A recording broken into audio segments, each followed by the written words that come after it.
I am a counselor at the St. Louis Arc. I started off my career in disability services at Giant Steps as a para and then moved into a social skills instructor position. I was there for about 2.5 years while I was getting my master's in social work.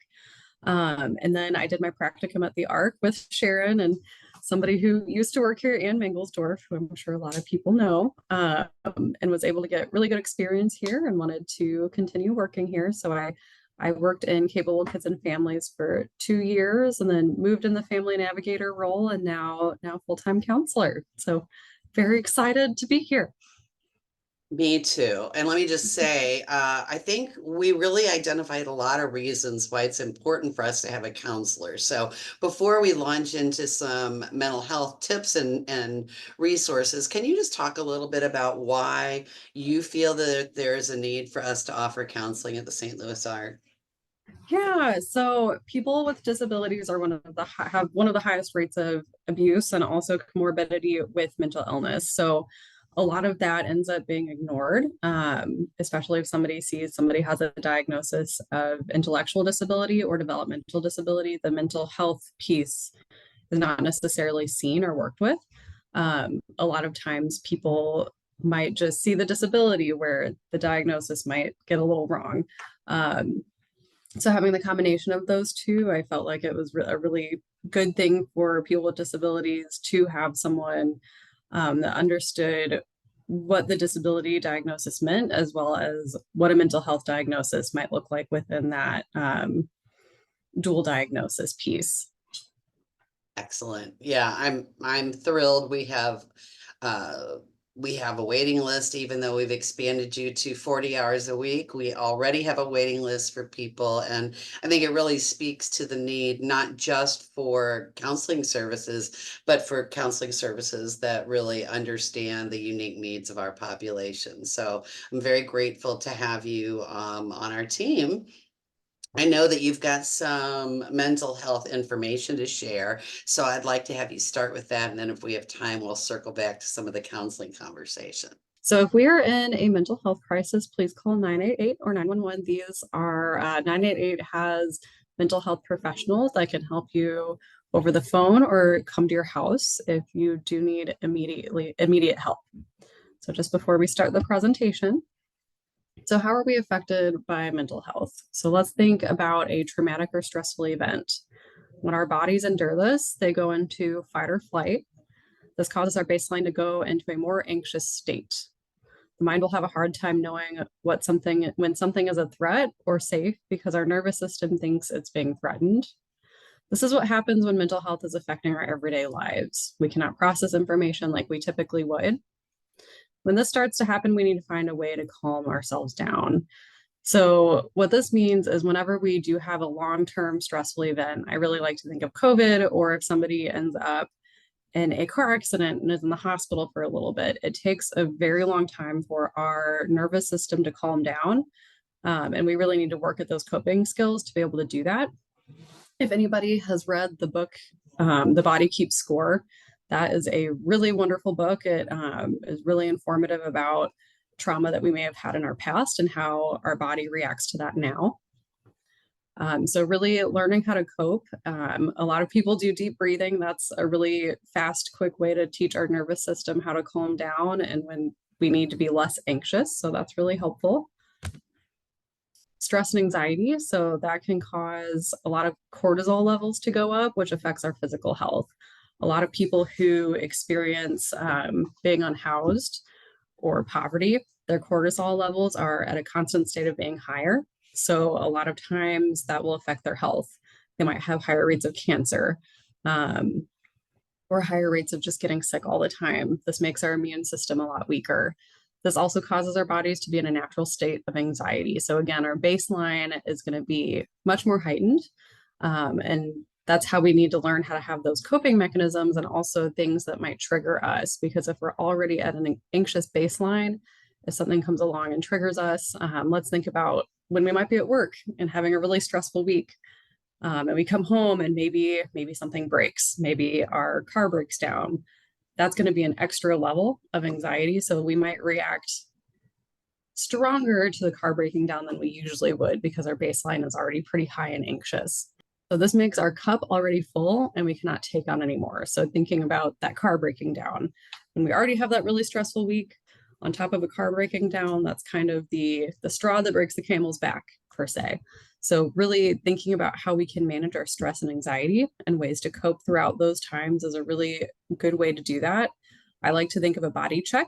So those are things that I do and I have people do in my sessions, is practicing that 3 times a day. So when you first wake up, how are my shoulders? Are they tense? Is my jaw tense? How am I breathing? How is my heart rate? How does my stomach feel? That's a really good way to check in with yourself, because a lot of times when we're anxious, we might be holding ourselves pretty tense. Our breathing might be pretty fast. Our stomach might hurt. So doing that check-in will help us know if we need to do a calming exercise in order to be able to walk into work without holding onto those emotions, or to come home and not hold onto those emotions, or even if we have an important meeting. Depression isn't sadness or anger, it can be a lack of feeling. So really that apathy. If you notice yourself not enjoying activities like you used to, having trouble sleeping, sleeping too much, or getting irritated easily, it may be time to talk to a clinician. So therapy is a really good way, and also talking to somebody who can prescribe medication. And sometimes medication isn't the best option for everyone, but that's always something that you can talk to about with your doctor. Depression can happen if it's a hereditary thing in your family, or if you had a really sad event happen. I was working with somebody who had a friend pass away, and it was a really traumatic event and it lasted really long. So being able to get out of that depressive cycle was pretty hard for them, but they were able to get counseling and get the help that they needed to be able to get out of this depressive state. All right, so I'm gonna stop sharing, and then I am gonna share to a different screen that video. While you're doing that, one of our guests was talking about other ways to calm yourself, and it's one I really like, which is having your lunch outdoors. I think nature is often very calming for people, and I'll start my day by feeding the birds so that I constantly can look up and see that there might be a bird at my feeder. And I think Emery's right. Lunch outside is a wonderful break in your day to maybe do that body check or take a deep breath and just really take a break. Oh, I love that. That's such a good way to be mindful too, and living in the moment. That way you're not anxious and thinking about other things. I might start to eat outside. That sounds lovely. And it's the perfect time of year for that. Is this a good time to ask a question that we've Yeah. been asked? So there's a question about what the difference is between stress and anxiety. So stress might be workload. Stress can definitely cause anxiety, but there are people who live with a baseline of constant anxiety. Anxiety might look like your palms sweating, your stomach hurting, your heart racing, your throat closing up. Stress, I like to think of it as whenever I was in high school and taking finals, I would start to clench my jaw because I would feel very stressed or overwhelmed. So that might you'll still have physiological feelings of that, and long-term stress will definitely turn into anxiety. So that's kind of why we have boundaries with work. So we're not working 60 hours a week, because that stress will turn into anxiety. Anxiety is something that can definitely be long-term. Stress can hopefully be short-term if we manage it well, and have boundaries in place, but sometimes stress cannot be managed and it's just part of life. But that's also a good way to go to therapy and try to talk to somebody about it. It's a great question. It is a great question, and I wasn't sure I had a good answer, so you did. I was thinking about stress being really external factors, whereas anxiety, I feel like, is really internal. It's your reaction to some of that. I don't know. Yeah, Good question. definitely. I appreciate that question.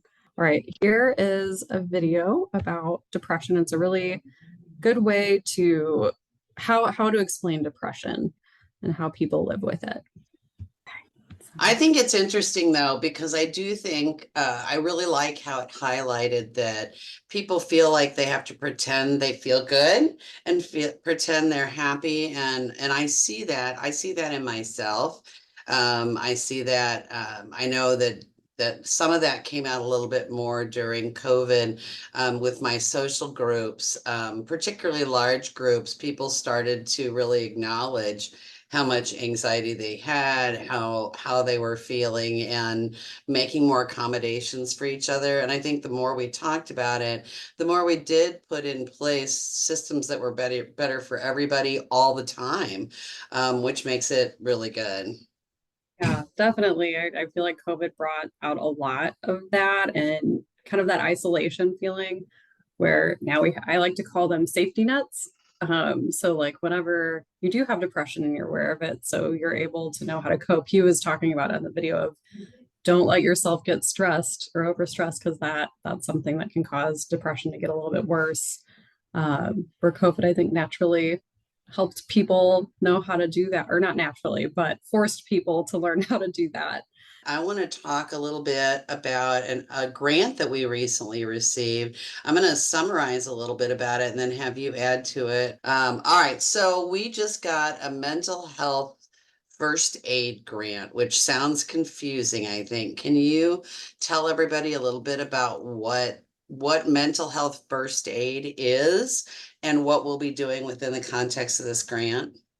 Yeah, From the so Arc of the United States. Let me just say that. yeah, so me and Sue Shaw, she's one of the trainers here at the ARC. We are going to be training people on mental health first and first aid for people with disabilities. So what that looks like when somebody might be in a mental health crisis, um, and what that might look like, and how to have the skills to help somebody cope with that, and also work with them. That's kind of the shortened version of it, but we get to train people, which is really exciting, and not just our staff, but also people in the community, and reach out to first responders, police. We're going to partner with Webster University on this and their AWARE team. So that's going to be something that will be coming out, I think, in the fall. We're That's so cool. And you guys really are going to be focused on mental health and how it manifests in disability so Mhm. that people are going to have better skills at supporting them. As you've been a counselor with folks of a lot of different types of abilities and issues for the last year or two, what are some of the differences that you see from maybe a typical practice? I think communication is a really big piece for somebody who is in a mental health crisis might not be able to tell someone, hey, I can't vocalize what I'm feeling. I can't follow the instructions that you're telling me just because I am in a mental health crisis. I like to think of it as whenever we're really anxious or really upset about something, we can't listen to options. This is going to be a little more heightened, where if somebody does have a diagnosis of not really being able to have coping control or impulse control support needs, where that's going to be a lot harder for them. And first responders might not know how to handle that. Um, so, really, how to approach somebody with that, and also how to communicate and what to look for if somebody is having that mental health crisis. Right. And I know even the just day-to-day counseling looks different. I think a lot of the time, I think folks are maybe concerned that somebody can't benefit from counseling because of communication, because they don't understand the nuances of all those emotions. What are some things that you've been able to implement that are helpful in helping a wider range of people be able to benefit from counseling? Yeah, so I really, for communication needs, that's one thing I do focus on first. If somebody might need some support talking or not prefer talking, I usually would start out with a prompt on a blank sheet of paper and they can draw. And sometimes that will start prompting conversation, or they'll write back and forth with me. Or I'll have social stories that we can go over. So if really talking is not going to happen, we can go over a social story. Usually try to make those beforehand. So, like right now, I have a client who really needs to understand what safety is. So, I'm creating this social story of staff that work with her and her family and a picture of her home. and I'm going to laminate that. And she's going to have 3 copies. One's going to stay with me, one's going to be in her home, and one she can bring with her. So that's something that's like, hey, these are safe people in your life. You've told me that these are safe people in your life. They're going to keep you safe from what you're feeling like is going to hurt you. So another thing that I really try to do is I do a lot of like filling out images. So I have a really cool DBT book that kind of breaks down different steps of, okay, how does your body feel? What does that look like? What color is this? So really helping people identify their emotions in a different way. So it might be red, blue, green, that they identify different emotions in. So they would be able to utilize that later on. Can you tell people what DBT is? Oh, yeah. Dialectic behavioral therapy. And that there are certain points of it that I use. I don't use a super in-depth version, but You yeah. use multiple styles of therapy depending upon your customers, right? Yeah. And this one's Clients. more being aware of like, okay, so how does your body feel when this happens? This is what anxiety looks like. So kind of putting a feeling to the name and then being able to identify, okay, if you're anxious, what usually happens later? Do we get angry? Do we become sad? And how to cope with that emotion. Boy, I'm going to go off the rails here because as you're talking about identifying and naming emotions, I'm thinking about the families that I work with. And often when they're thinking about their concerns about their family member with a disability, and I want them to name what they're feeling, they struggle with it. They start talking about objective things that are happening or outcomes that may occur. And we really spend some time talking about how their ability to name their feelings and have conversations about that really helps their family members to understand more about what's going on inside their body. I'm feeling, I feel really tight right now because I'm frustrated about what is happening, and you surprised me with what you just said, and I need to take a couple minutes and go take some deep breaths. And I think that's one of those things that somehow we don't teach supporters. You had mentioned about staff earlier and some of the concerns we've had because not all staff know what to do to acknowledge somebody's truly feeling upset. Yeah, I like the I statements. I think that is a really, people do not like talking about themselves, especially their emotions. So thinking of ways to do friendly boundaries where I am sad. I need to go take a break. I need this for me, where you're not expecting that person to change their behavior if they can't due to their diagnosis, but it's for you to go take a break at some point and communicate that need as well. So, Mental Health Awareness Week, what are some things that you'd encourage people to think about? How do you celebrate? I think the one piece that I always like to think about is getting outside, even if it's just sitting on a chair outside, going for a 5 minute walk, keeping up with your routine. If you are feeling really down, I would recommend trying to keep up with that routine if this has been a long-term thing that you've been struggling to get support with. I'm more than happy if you need to reach out and ask any questions on how to go about that. I can send resources for different counselors if I wouldn't fit the need of a specific person. But I know that can be really scary. I was reading somewhere the other day that it takes the average person 10 years to get help with their mental health. So, because it's scary, it's not normalized. Wow, that's an incredible statistic. Well, as we're wrapping up, I'll just say that one of the things I like to do, and which I'm going to do, is to update my integrated support star around healthy care, things I can do to take care of myself. Basically, it's a 5-point star where you identify the skills that you have that you can take care of things. Maybe breathing exercises, or you're able to meditate for 2 solid minutes and take a break to do that. You look at technology technology. So maybe using the Calm app, or I love a 30-second reel of puppies. That can be really a wonderful thing for me. Who are the people that you can rely on? Leanna talked about the people in your life that make you feel safe. Who are the people that give you space to take care of yourself? What's in your community? Whether it's walking in that park down the street from your house, going to a lecture at the library, utilizing other things that are available, and then what you're eligible for, which in our case could be calling Leanna, going to a support group, finding something that you feel like you can use to address mental health. So I challenge each of you to go out and figure out what's in your toolkit. What have you got that you can use? Because some days I don't want to take a walk. Some days I want to make a cup of tea. Some days I want to go find a neighbor's animal and play with them. So, you need to have a lot of things in your toolkit.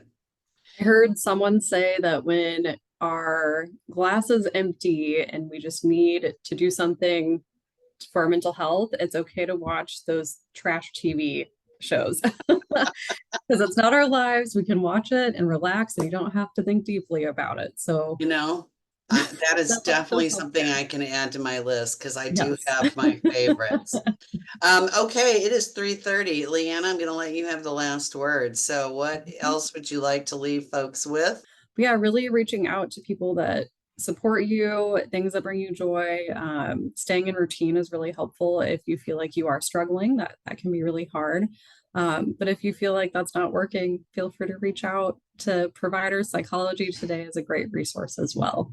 Um, Thanks for coming.